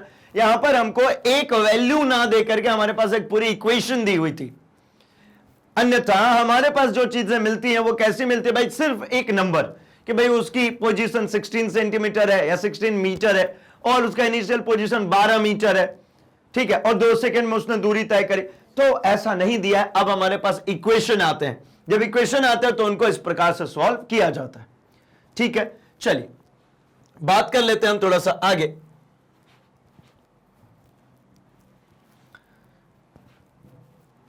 अब इतना सब कुछ हो गया यहां पे, तो हम अब बात कर लेते हैं इस टर्म की जिसके बारे में हमने यहां पे चर्चा करी थी कि ये मीटर पर सेकेंड स्क्वायर क्या है, ये त्वरण क्या है। तो हम बात करना चाह रहे हैं अब त्वरण की, एक्सीलरेशन की। तो त्वरण होता क्या है भाई, तो त्वरण के लिए आप समझिए ये वेग परिवर्तन का दर है। वेग परिवर्तन का दर मतलब जैसे जब हम बाइक्स पे बैठे होते हैं या फिर स्कूटर पे, तो हैंडल में राइट हैंड साइड पे हमारे पास एक ऑप्शन होता है जिसको ऐसा घुमा सकते हैं ना, उसका कान मोड़ सकते हैं भाई। तो उसका कान जब मरोड़ रहा होता है, जितनी तेज मरोड़ेंगे वो उतनी तेजी से चलता है, और जितना कम मरोड़ते हैं उतना धीमे धीमे चलता है। सिमिलरली अगर हम किसी 4 व्हीलर्स की बात करें या फिर ट्रक्स की बात करें नॉल, तो फिर वहां पे हम देखते हैं कि भाई पैर से दबाने के लिए एक होता है, जितना तेज पैर से दबाते हो उतनी तेज में गाड़ी चलती है। मतलब समझ में आता है कि हम वहां वेग में परिवर्तन ला रहे हैं, ठीक है। उसके वेग में, उसके वेलोसिटी में, उसके जरिए हम क्या ला पाते हैं, चेंज ला पाते हैं। तो जो वेग परिवर्तन की दर होती है, जो वेलोसिटी में चेंज करने का जो रेट है, ध्यान रखेंगे रेट की बात करूं तो जो वेलोसिटी में चेंज करने का जिस रेट से चेंज करेंगे इसी को कहते हैं हम त्वरण, इसी को कहते हैं हम एक्सीलरेशन। जो एक्सीलरेटर होता है वो अल्टीमेटली क्या काम कर रहा है, एक्सीलरेशन का।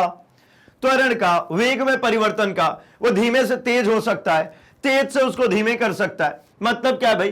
तो किसी वस्तु के वेग में परिवर्तन की दर को त्वरण कहते हैं। ठीक है, मतलब क्या समझ में आ गया भाई? तो त्वरण बराबर हमको समझ में आ गया वेग परिवर्तन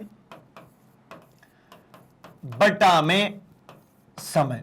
ये क्या हो गया भाई? वेग परिवर्तन की दर, वेग में परिवर्तन बटा में समय, ये होता है हमारा त्वरण। ठीक है, अच्छा, तो वेग में परिवर्तन का मतलब अगर मैं लिखना चाहूं तो मुझे यहां से कुछ ध्यान आता है कि वेग क्या होता है। तो वेग अल्टीमेटली होता है विस्थापन बटा में समय। ये क्या होता है भाई? विस्थापन बटा में समय। हमने ये फॉर्मूला खूब पढ़ा, खूब बार रिपीट किया। कब भाई? जब डायमेंशंस फॉर्मूला सीख रहे थे, है ना? वहां पे हमने खूब तरीके से इसको पढ़ा। फिर भी दोबारा से मैं कवर करता हूं, वेग बराबर विस्थापन बटा समय, बटा में समय ये जो चल रहा था एज इट इज नाउ, विस्थापन ऊपर ही रह गया और जो नीचे समय आ गया वो समय का अल्टीमेटली क्या हो जाएगा? तो स्क्वायर। ठीक है ना? तो विस्थापन बटा स्क्वायर ऑफ टाइम आ गया। That means what? अगर मैं इसकी यूनिट की बात करूं, इसकी इकाई की बात करूंगा, तो विस्थापन को नापते हैं मीटर में और टाइम को नापते हैं हम सेकेंड में। तो ये क्या बन गया भाई? Metre per second square. क्या बन गया? Metre per second square. और you can say metre second की पावर में ये लिख देंगे -2। सेम चीज है ना? ठीक, तो देखिए इसकी दिशा वेग परिवर्तन की दिशा होती है। ठीक है, मतलब जो वेग परिवर्तन की दिशा है वही इसकी दिशा होती है त्वरण की। ठीक है, वीमा क्या होती है भाई? तो LT-2। यहां पे देखिए विस्थापन के लिए क्या लिखिएगा? तो इसके लिए L और टाइम के लिए 2। अगर ये 2 ऊपर जाएगा तो ये क्या बन जाएगा? LT-2। ठीक है ना? ये 2 ऊपर जाएगा तो नेगेटिव हो जाएगा, तो -2। ठीक है, अब भाई दो पार्ट्स इसके भी मिल गए। जैसे कि हमने चाल में डिस्कस किया था कि हमें एक समान चाल, असमान चाल, फिर औसत चाल और ताक्षणिक।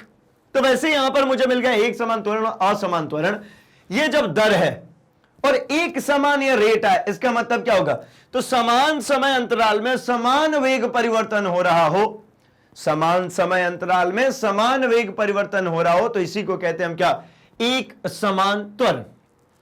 ठीक है, अगर मैं एक वेलोसिटी टाइम ग्राफ लूं, यहां पे मैंने रख दिया है टाइम, यहां पे मैंने रख दिया वाई एक्सिस पे वेलोसिटी।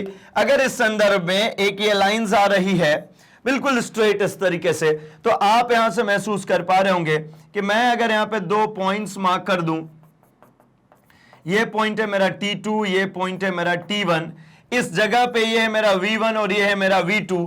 तो यहां पर जो इस ग्राफ की ये जो स्लोप, ये जो ढाल है, इसी को हम कहते हैं क्या भाई? त्वरण। और ये कांस्टेंट रेट से चेंज हो रही है, मतलब ये एक समान त्वरण हो रहा है, एक समान एक्सीलरेशन हो रहा है, यानी समान समय अंतराल में समान वेग में परिवर्तन होगा, तो उसी को कहते हैं हम एक समान त्वरण। और अगर समान समय अंतराल में असमान वेग में परिवर्तन हो जाए, अर्थात यह वही टाइम, यह वही वेलोसिटी और वेग में जो परिवर्तन की दर है वो ऐसे है, तो ये कैसा हो जाएगा? ये असमान हो गया। क्योंकि देखिए यहां पर इतने टाइम में इसमें वेग ये मिला, लेकिन थोड़ा सा ही बढ़ा और वेग में देखिए कितना परिवर्तन आ गया। टाइम में इतनी सी डिस्टेंस बढ़ा, लेकिन ये देखिए ये कितना ज्यादा परिवर्तन आ गया। और यहां पर इतना सारा टाइम चला लेकिन वेग इतना छोटा था। मतलब यहां पे कैसा हो रहा? असमान रूप से हमारा वेग परिवर्तन हो रहा है। यहां पे जो हो रहा है वो एक समान से वेग में परिवर्तन हो रहा है। ठीक है ना? तो इससे समझ में दो बातें आती हैं भाई, कि जब गतिशील कण के त्वरण का परिमाण तथा दिशा दोनों नियत रहे तब कण का त्वरण एक समान त्वरण होता है, और जब गतिशील कण के त्वरण का परिमाण अथवा दिशा अथवा दोनों परिवर्तन हो तो कण का त्वरण परिवर्तित त्वरण होता है। क्या हो जाता है एक्चुअली, जब वृत्तीय गति में आते हैं ना, तो यहां पे वेलोसिटी इधर चल रहा है, लेकिन हर क्षण में अगर आप देखें तो इसके वेग की परिमाण भले सेम हो जाए, लेकिन दिशा हर क्षण बदल रही है। ठीक है, ये समान समय अंतराल में समान दूरी तय करे, समान या आर्क तय करे, सही है, लेकिन इसकी दिशा हर समय बदल रही है, तो ये क्या हो जाएगा? असमान हो जाएगा। ये कैसा चलेगा? असमान, परिवर्तित त्वरण है, भले इसका परिमाण सेम है लेकिन दिशा तो बदल रहा है। ठीक, चलिए, तो मतलब ये दो टाइप्स आपको समझ में आए, एक समान और असमान। फिर अब फिर से बात करते हैं किसकी भाई, तो औसत। क्यों औसत? क्योंकि जब कोई चीज असमान हो गई, मतलब फ्लक्चुएट हो रही है, वेरिएट हो रही है, बहुत सारे नंबर्स आ रहे हैं, तो मुझे तो एक कोई मीन वैल्यू चाहिए ना, कोई मीडियम का वैल्यू चाहिए ना, जिसके अकॉर्डिंगली हम बात कर सकेंगे। उसी मीन वैल्यू को कहते हैं हम क्या, औसत। औसत त्वरण, माध्य त्वरण, एवरेज एक्सीलरेशन। तो ये क्या होगा भाई, तो जैसे आपने पढ़ा था x2 minus x1 upon t2 minus t1, similarly average velocity जो होगी वो क्या लिखेंगे भाई, तो del v upon del T.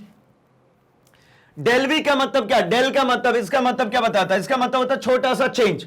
dv अगर लिखा, डेल v लिखा है तो मतलब v2 minus v1 upon t2 minus t1, क्योंकि del v upon del T होता है, ठीक है ना, छोटा सा चेंज। मतलब किसी वस्तु के एकांक समय में कुल वेग परिवर्तन को औसत त्वरण कहते हैं। एकांक समय में जितना वेग में परिवर्तन हो रहा है उसी को हम कहते हैं क्या, उसी को हम कहते हैं औसत त्वरण, माध्य त्वरण।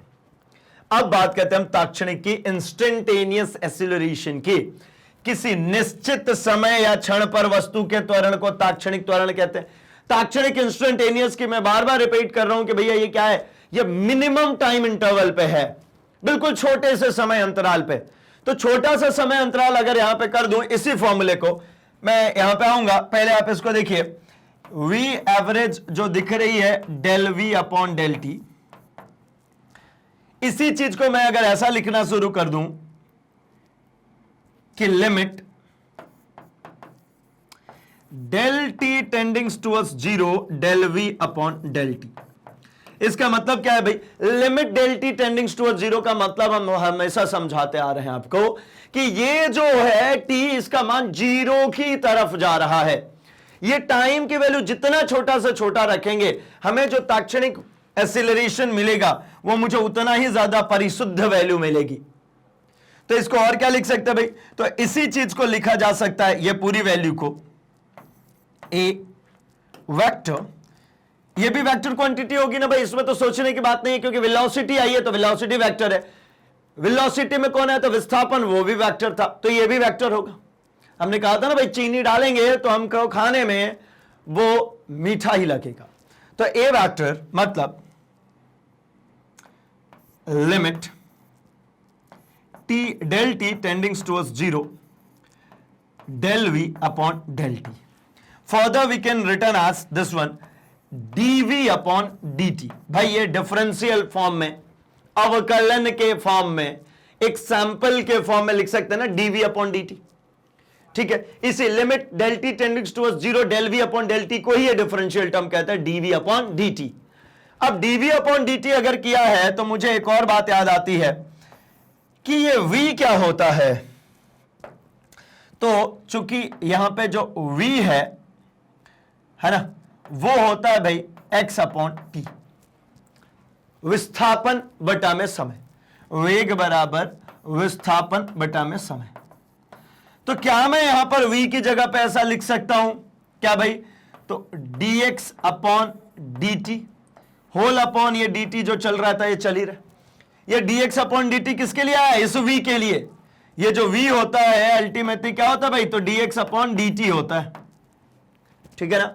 इसके लिए हम बात करते हैं तो क्या लिखते हैं, limit del t tendings towards zero del x upon del T.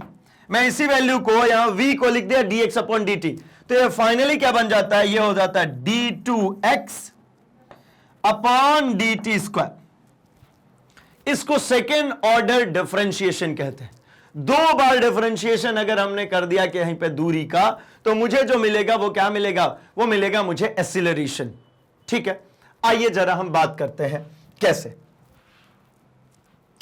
अभी हमारे पास x इक्वल्स टू था a plus B x square, ठीक है, जहां पर b की वैल्यू जो थी वो कितनी भाई थी, 2.5 मीटर पर सेकेंड स्क्वायर। अब आइए इसको पहले करके देखते हैं। यहां पर सॉरी ये x नहीं था, t था, यहां पर कीजिए dx अपॉन dt। एक बार कर रहा हूं तो ये क्या निकाल रहा हूं, ये निकाल रहा हूं मैं वेलोसिटी। एक बार डिफरेंशिएशन मतलब वेलोसिटी, कीजिए डिफरेंशिएशन, क्या मिलेगा भाई, तो da plus B T square upon dt। इस dt को दोनों में बांट दिया तो da upon dt plus D B T square upon में dt।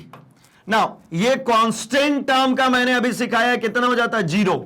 लिख दो यहां पे फिर से, d constant term upon dt हो तो 0 होगा, और यहीं पे dx to the power n upon dt हो तो क्या हो जाएगा भाई, nx to the power n-1। ठीक है ना, t है तो t ही चलने दीजिए, t है तो t ही चलने देता हूं, है ना, n t to the power n-1।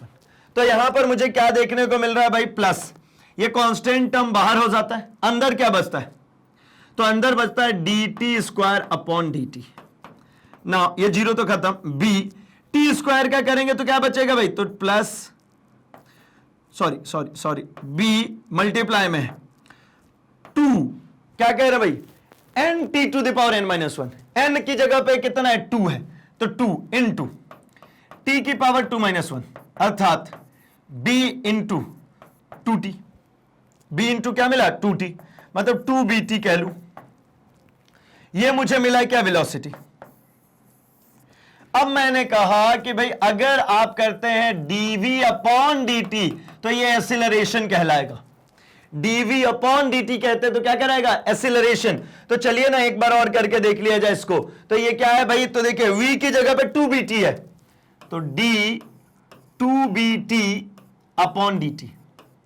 आइए करें, 2b किधर आ गया, बाहर, अंदर क्या बचा, तो dt अपॉन dt। dt का डिफरेंशिएशन dt अपॉन dt कितना हो जाएगा, 1। कितना हो जाएगा, 1। क्यों, जरा देखिए, dt अपॉन dt, यहां कुछ भी नहीं है, पावर मतलब 1 है, तो फॉर्मूला क्या कहता है भाई, 1 को नीचे उतारिए और t की पावर में से 1 माइनस कर दीजिए, तो 1 इंटू टी की पावर 0, मतलब 1 इंटू टी की पावर 0 का मतलब क्या, 1। Anything raise to the power 0 is 1, that means 1। यानी मुझे समझ में आया कि अगर dt का डिफरेंशिएशन dt के ही टर्म में करेंगे तो कितना आएगा, 1। तो यहां पे क्या समझ में आया भाई, ये हो गया 2b, इसका तो 1 आ गया। ये क्या मिला, एक्सीलरेशन। आप देखिए इसकी यूनिट b इक्वल्स टू कितना था, 2.5 मीटर पर सेकेंड स्क्वायर, और मीटर पर सेकेंड स्क्वायर किसकी यूनिट होती है, मीटर पर सेकेंड स्क्वायर जो यूनिट होती है वो होती है भैया, ये देखिए LT-2 metre per second square जो वैल्यू होती है, जो यूनिट होती है वो होती है एक्सीलरेशन की। किसकी, एक्सीलरेशन की। तो ये फाइनली मुझे समझ में आया कि ये जो मिला, ये क्या मिला, एक्सीलरेशन। ये मिला एक्सीलरेशन, ये हमारा dv अपॉन dt, ये हमारा डिस्प्लेसमेंट वेक्टर का, ये वेक्टर का, ठीक है, यहां जो आया ये वेक्टर का, ठीक है। तो मतलब आपको अब समझ में आ गया होगा भाई कि क्या करना होता है। अगर मैंने x का एक बार डिफरेंशिएशन किया, मतलब एक बार टाइम से डिवाइड किया, तो ये मेरा बन जाता, ये मेरा बन जाता वेलोसिटी, ये मेरी बन जाती है वेग। अगर मैंने इसी को, इसी dx को मैंने क्या किया भाई, तो dx अपॉन dt स्क्वायर कर दिया। मैंने कितनी बार कर दिया भाई, 2 बार अगर कर दिया, कितनी बार, मैंने यहां पर 2 बार कर दिया, तो अगर मैंने 2 बार किया तो क्या बन जाएगा भाई, ये बन जाएगा मेरा एक्सीलरेशन। ये क्या हो गया, एक्सीलरेशन, ये हो गया मेरा त्वरण, ठीक है, ये मेरा एक्सीलरेशन। मतलब आपको समझ में आ चुका है अब ये वाली बात कि भाई यहां पर क्या कर रहे हैं, यहां पर जो एक्सीलरेशन है ये कितना आ रही है, ये a vector is equals to आ गया d2x अपॉन dt स्क्वायर। क्यों आया, ये बात समझ में आ गई, ठीक। तो ताक्षणिक वेग की अगर हम बात करते हैं तो किसी क्षण पे, मतलब del t tendings to 0 del v upon del t, this is called dv upon dt। और अगर dv, v की जगह पे, इस v की जगह पे क्या रख दो, dx अपॉन dt, तो फाइनली रिजल्ट बन गया d2x अपॉन dt स्क्वायर, ठीक है। मतलब a इज इक्वल्स टू क्या बन गया भाई, ये बन गया हमारा dv upon dt, dv upon dt। Direct भी कह सकते हैं, a बराबर ये क्या है, ये a बराबर dv अपॉन dt भी कह सकते हैं। क्लियर हूं मैं, क्लियर है यहां तक आपको, ठीक है भाई। मतलब आपको त्वरण के चारों फॉर्म इजीली समझ में आए होंगे आपको। अब बात कर लेता हूं मैं त्वरण से संबंधित कुछ इंपॉर्टेंट टर्म्स की। देखिए भाई फिर से वही बात, त्वरण किस पे बेस्ड, वेग पे, और वेग किस पे बेस्ड, विस्थापन पे। तो जो जो गुण विस्थापन का होगा वो सब गुण त्वरण के अंदर भी आएगा। तो विस्थापन का क्या गुण था, 0, विस्थापन नेगेटिव, विस्थापन पॉजिटिव। तो वेग भी 0, नेगेटिव और पॉजिटिव, तो त्वरण भी पॉजिटिव, नेगेटिव और 0 तीनों हो सकता है, ठीक है। जैसे देखिए यहां पे टाइम लिख रहा हूं और यहां पे मैं लिख दे रहा हूं वेलोसिटी, ये हमारा वेग है। अब अगर एक ग्राफ आपको ऐसा दिख रहा है, इसका मतलब क्या हो रहा है? इसका मतलब है कि अगर आपने निकाला, यहां पर दो जगह पे पॉइंट आउट कर लीजिए, ये हो गया मेरा T2, ये हो गया मेरा T1, यहां पर अगर मैं बात करता हूं ये मेरा X1 और ये मेरी जो वैल्यू है, सॉरी V1 और V2 लिखना पड़ेगा मुझे, क्योंकि ये V1 और V2 ही है, ये V1 है और ये V2 है, वेलोसिटीज। तो यहां पे मैं जब कभी पे निकालूंगा एसिलरेशन, तो एसिलरेशन क्या कहता है भाई? तो कहता है V2 minus V1 upon T2 minus T1। आप देखिए यहां पर V2 ग्रेटर देन है V1 से, यहां पे क्या दिख रहा है? V2 is greater then V1, मतलब क्या? एसिलरेशन जो आएगा ये कैसा आएगा? पॉजिटिव। ये ज्यादा ये कम है तो पॉजिटिव ही आएगा ना भाई। अगर मैं अगले केस में बात करता हूं, मैं इसी में ड्रॉ करता हूं ऐसा, ये कांस्टेंट चली जा रही है, ठीक है ना? तो ये कांस्टेंट अगर चली जाएगी, ठीक, तो यहां पे अगर मुझे त्वरण निकालना होगा तो आप निकालिए, ये नहीं दोनों टाइम्स पे, इसको ऊपर बढ़ाता हूं, इसको भी ऊपर, यहां पे मुझे मिलेगा T2 T1, लेकिन T2 पर भी इसकी वेलोसिटी कितनी है? मान लेता हूं ये V3, और T1 पे भी इसकी वेलोसिटी कितनी है? V3, ठीक है। अब चाहे तो मैं पुराना वाला यहां से हटाता हूं, 2 मिनट के लिए मैं हटाता हूं, ठीक है, ये हटा दिया। अब देखिए, अब आपको क्या दिख रहा है? T2 पर भी V3, T1 पे भी V3, ठीक है, T2 पे भी V3 और T1 पे भी V3। तो अब मैं यहां पे वैल्यूज लिख लूं तो क्या मिलेगा भाई? T2 पर भी V3 minus V3 upon T2 minus T1 करके देखिए कितना आएगा। तो ये दोनों कैसे भाई? तो यहां पे दिख रहा है V3 is equals to V3, अर्थात मुझे एक्सीलरेशन जो मिलने वाला वो कैसा मिलेगा? 0। ये V3 minus V3 0 upon T2 minus T1, तो एक्सीलरेशन कैसा मिला? 0। अगर इसी में मैं अब डिस्कस करता हूं कि मैं अब इन सबको हटाता हूं और अब मुझे एक ऐसा ग्राफ मिल गया, ठीक है। इस ग्राफ में ये हो गया मेरा T1 और ये हो गया मेरा T2। अब यहां पे बताइए एक्सीलरेशन कैसा होगा? तो एक्सीलरेशन में ये जो लाइन दिख रही है आपको, ये हो जाएगा मेरा V1 और यहां पर हो जाएगा मेरा V2, ठीक है ना? अब आपको क्या दिख रहा है भाई? तो फाइनल ये है और इनिशियल ये। T1 पे जो होगा वो इनिशियल, T2 पे जो होगा वो फाइनल। तो आपको क्या दिख रहा है यहां पर? V1 minus V2 upon T2 minus T1। तो देखिए यहां पर क्या मिलेगा भाई? तो यहां मुझे दिख रहा है कि V2 ग्रेटर देन V1। ये जो नेगेटिव वाला है बड़ा वैल्यू है, ये छोटा है, तो यहां पर एक्सीलरेशन कैसा आएगा? Negative of acceleration. यहां एक्सीलरेशन कैसा आएगा? नेगेटिव। तो मतलब समझ में आ जाता है कि यहां से कि मुझे एक्सीलरेशन जो मिलने वाला है वो मिलेगा पॉजिटिव, मुझे मिलेगा नेगेटिव, मुझे मिल सकता है 0, ठीक है। मुझे पॉजिटिव मिला, मुझे नेगेटिव मिला, मुझे 0 मिला। मुझे इस कंडीशन में जब मैंने बात करी थी तो इस कंडीशन में मुझे मिला था भाई पॉजिटिव, इस कंडीशन में जब मैंने बात करी थी तो 0, और अभी जो एक कंडीशन बनाई इस कंडीशन में अगर मैं बात कर रहा हूं तो कितनी मिल रही है? नेगेटिव।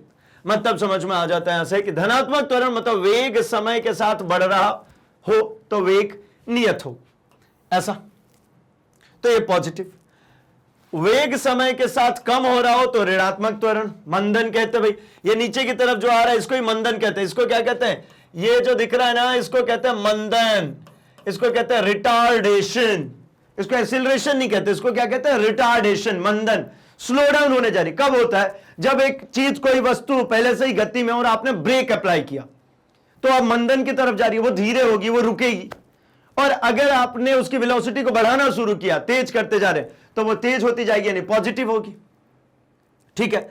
मतलब यहां से समझ में आ गया। अच्छा, 0 भी समझ में आ चुका है भाई, जब कोई चेंज ही नहीं हो रहा, ये टाइम कितना भी हो वेलोसिटी उतनी है, कांस्टेंट वेलोसिटी से चलती चली जा रही है, 0।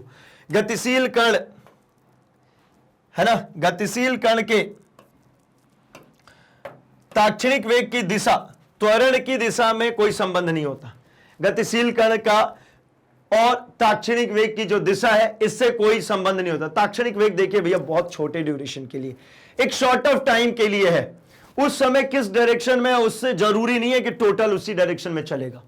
यदि कोई वस्तु किसी वृत्ताकार पथ पर एक समान से गतिशील होता है तो भी वेग की दिशा निरंतर परिवर्तन होने के कारण वस्तु के गति की त्वरण गति होती है। मतलब ये कह रहे हैं कि ऐसा गोल कोई चल रहा है तो यहां वेग हमेशा बदल रहा है। मान लीजिए ये कैसा वेग है भाई, ये एक समान वेग से चल रहा है लेकिन डायरेक्शन तो बदल रही है।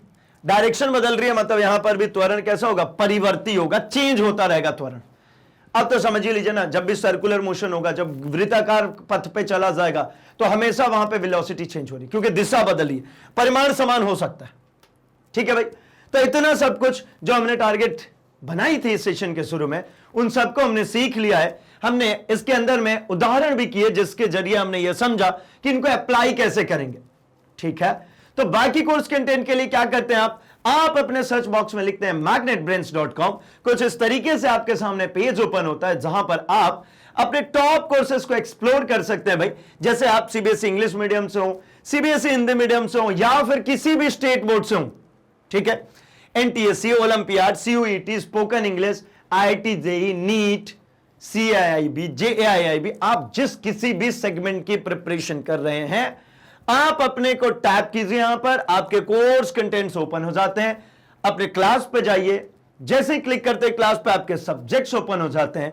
सब्जेक्ट्स पे जाइए, वॉच नाउ को क्लिक कीजिए, आपके चैप्टर से रिलेटेड सभी प्रकार के वीडियोस उसी फोल्डर के अंदर देखने को मिल जाते हैं।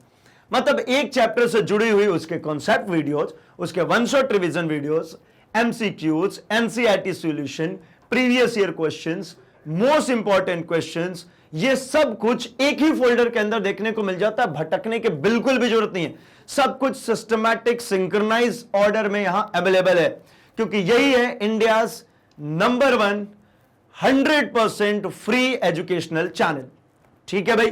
तो जैसे ही आप इसके ऊपर क्लिक करते हैं आपका वीडियो कुछ इस तरीके से प्ले हो जाता है जिसको कहीं पर भी पॉज कर सकते हैं, स्क्रीनशॉट ले सकते हैं, नोट्स बना सकते हैं भाई, और यहीं से नेक्स्ट वीडियो करके आप अपने अगले वीडियो पर जा सकते हैं। तो अभी के लिए इस वीडियो को लाइक कर दीजिए, चैनल को जल्दी से सब्सक्राइब कर लीजिए भाई, और इसे अपने दोस्तों में शेयर भी कर दीजिए क्योंकि मैग्नेट ब्रेन्स हिंदी लेकर के आता है free education from class 7th to 12th, quality content and experience teachers के साथ। तो बने रहिए हमारे साथ, हम मिल रहे हैं अपने अगले सेशन में कुछ और कॉन्सेप्ट्स के साथ। Thanks for watching.